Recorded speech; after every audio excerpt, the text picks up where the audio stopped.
Semana de muita chuva em Salvador. Já nas primeiras horas da madrugada desta segunda-feira, acompanhamos mais de 40 milímetros em uma série de bairros da nossa cidade.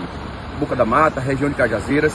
As nossas equipes do Centro de Monitoramento e Alerta da Defesa Civil de Salvador, o Semadec, meteorologistas, oceanógrafos, estatísticos, engenheiros estão monitorando todo o movimento desse sistema que está atuando aqui na nossa capital.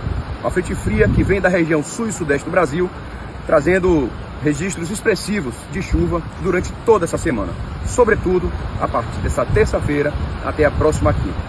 As nossas equipes de campo estão realizando as vistorias e os nossos plantonistas estão à disposição de toda a população para realizar as vistorias e garantir a segurança às nossas vidas e de nossos familiares.